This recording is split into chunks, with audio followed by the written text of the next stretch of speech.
नमस्कार, आप देख रहे हैं संथाल हुल एक्सप्रेस खबरों के साथ मैं हूं रेखा। शराब, सत्ता और गोली की धमक के बीच कुचला गया एक निर्दोष आशुतोष के भाई की मौत से हिली राजनीति।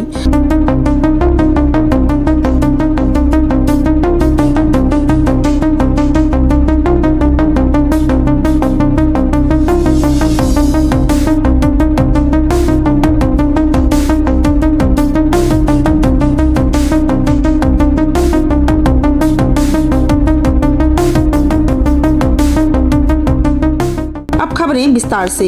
मंगलवार की देर रात एक दर्दनाक सड़क हादसे ने झारखंड की राजनीति में भूचाल ला दिया।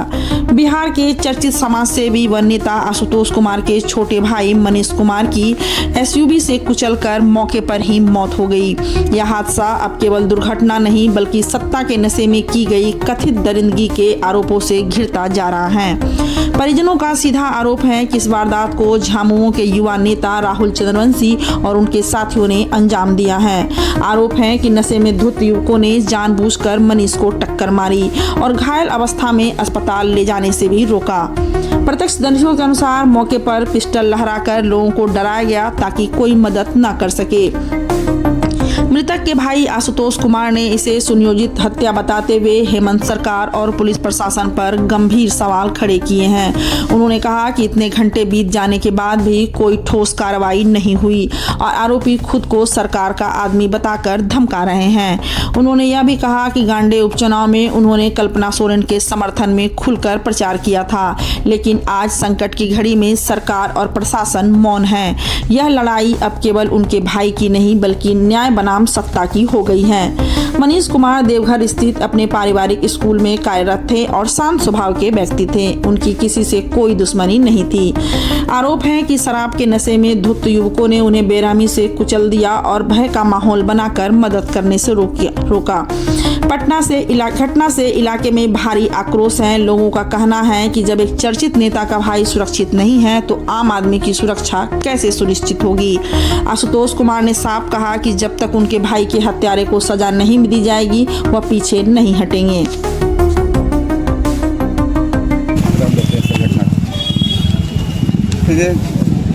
सारा चीज स्पष्ट है, एक एक चीज का 2-3-4 एंगल से सीसीटीवी फुटेज जो हम लोगों ने खंगाला, तो सभी तरह से सीसीटीवी फुटेज निकालने के बाद ये स्पष्ट हो गया है कि ये आदतन अपराधी लोग हैं जिन्होंने भी इस घटना को अंजाम दिया है। और ये कोई अचानक से या कोई गलतफहमी में हो जाने वाली घटना नहीं है, जानबूझकर किया गया है। रॉन्ग साइड में जाकर रोड से 20 फुट से अधिक दूरी पर जहां व्यक्ति गेट के पास खड़ा है वहां इतना ज़ोरदार टक्कर मारना कि गेट, दीवार और बिजली का खंभा सब कुछ तोड़कर गाड़ी अंदर घुस जाना। उसके बाद जो बच्चे थे उनके परिजन आए, जो लड़के गाड़ी चला रहे थे जो शरारती तत्वों के थे उनके परिजन आए और परिजनों ने अपने आप को यहाँ के सत्ताधारी दल का पदाधिकारी का हवाला देकर, एक नाम आया है राहुल चंद्रवंशी, शायद यहाँ युवा झामुमो के अध्यक्ष हैं। वो पिस्टल लहराते हुए इनके साथ जो लोग वहाँ काम करते थे, जिन्होंने कोशिश की कि भाई इनको जल्दी से जल्दी बचाया जाए, हॉस्पिटल ले जाया जाए, हॉस्पिटल तक नहीं ले जाने दिया गया, थप्पड़ से मारा गया, पिस्टल दिखाया गया ये राहुल चंद्रवंशी के द्वारा, जिसका सारा वीडियो फुटेज हम लोगों के पास है। और बोला गया कि यदि यहाँ से लेकर चले जाओगे तो हॉस्पिटल में भी तुम लोग को परेशान करेंगे। और जब ये लोग हॉस्पिटल में किसी तरीके से लेकर आए हैं, जब वो लोग चला गया है, आधे घंटे तक डिस्टर्ब किया, उसी बीच में इनकी मृत्यु हो गई। उनका मकसद ही था कि किसी भी तरह के तरीके से हम हॉस्पिटल जाने से रोके और ये मर जाए। और जब ये लोग छोड़कर भागा है, जो मारपीट रहा था, उसके बाद जब ये लोग हॉस्पिटल लेकर आए तो हॉस्पिटल में 50 लोगों को रात में भेजा है अपना गुंडा को। तो हम तो आप सभी मीडिया चैनल के बंधु यहाँ पर हैं और आप सबों के माध्यम से यहाँ के स्थानीय वरीय पुलिस अधीक्षक महोदय से, लोकल थाना प्रभारी ने और वहाँ जो भी लोग मौजूद थे, थाना प्रभारी थे या कौन पदाधिकारी थे, लिपापोती करने में कोई कोर कसर नहीं छोड़ी।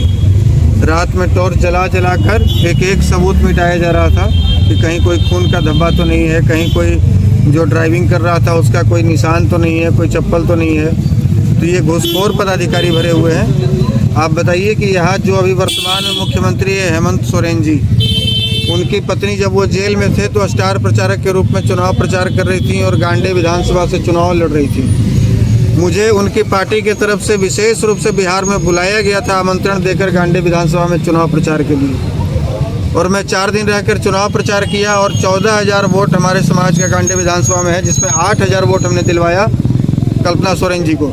और ये दिन हमें देखना पड़ रहा है कि हमारे भाई को मारकर फेंक दिया गया यहाँ हॉस्पिटल में, और 24 घंटे बीत जाने के बाद भी कोई थाना का कोई सिपाही भी पूछने नहीं आया।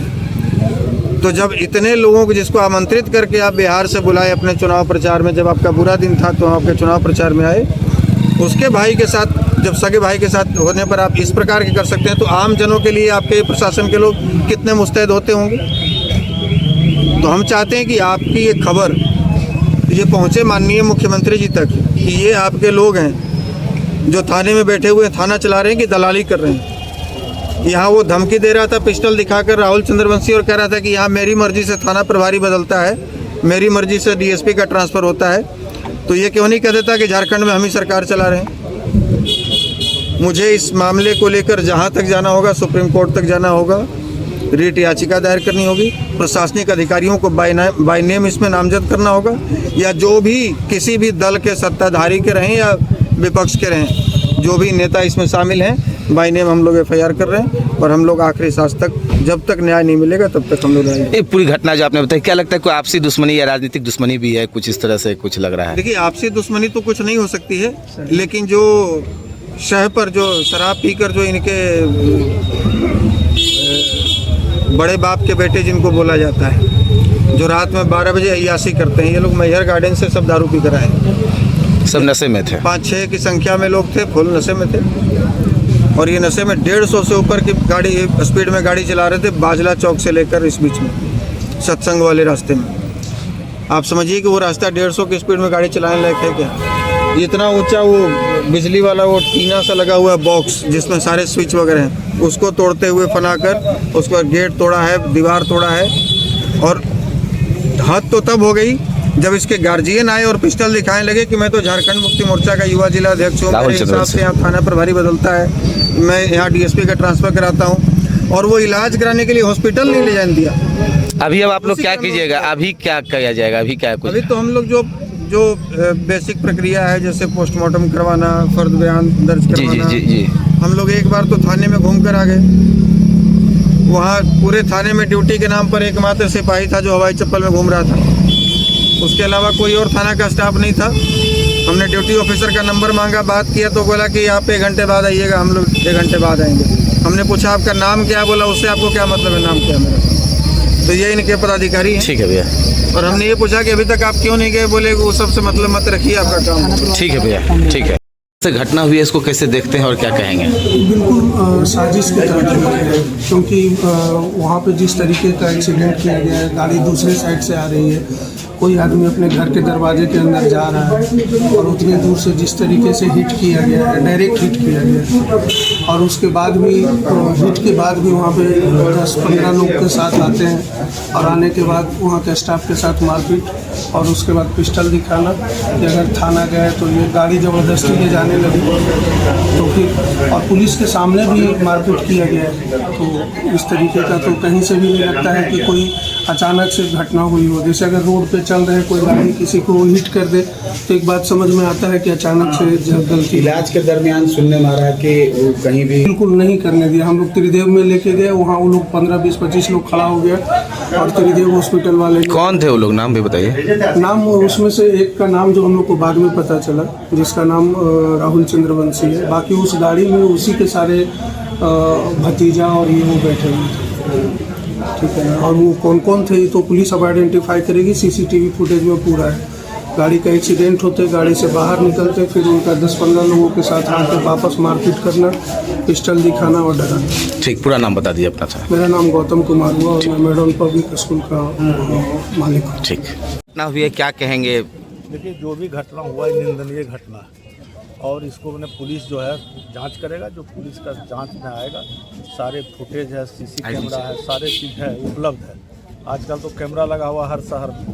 जो घटना होगा पुलिस जांच करके जो भी होगा उचित कार्रवाई नहीं करेगी। सर, घटना होगा जांच करने की बात कर रहे हैं। वहाँ पे लोग ड्रिंक किए हुए थे, गाड़ी में ड्रिंक किए हुए थे, नाबालिग थे। इस मामले में किसी ड्रिंकर की जांच भी नहीं कराई गई है। और उनकी बात कही जा रही है। सत्ताधारी दल के बोल के कहिए, सत्ताधारी दल के। कानून का राज है, कानून का काम करना चाहिए। कोई पार्टी नहीं होता। किसी के साथ अप्रिय घटना घटा, इसको पार्टी से जोड़ के नहीं देखना चाहिए। अन्याय किया तो उसके खिलाफ उस पर कार्रवाई होनी चाहिए। जब जांच नहीं होगी तो सवाल तो उठेगा सरकार से। जांच कराएगा पुलिस ना। अभी तक जो पुलिस के द्वारा कार्रवाई की उससे संतुष्ट नहीं है परिजन और समर्थक, क्या कहें? अभी तो तुरंत कार्रवाई, घटना घटा, अभी पोस्टमार्टम हो रहा है, FIR होगा, तुरंत पुलिस कार्रवाई करेगा। कोई भी कार्रवाई में पुलिस कमी नहीं करेगा, उनको कोई भेदभाव नहीं करना। अगर सर होती है तो लोकतांत्रिक रूप से समर्थन किया जाएगा आप लोग की तरफ से? अब देखिए, यदि अन्याय होगा तो उसके लड़ाई को फिर आगे लड़ा जाएगा। ठीक सर।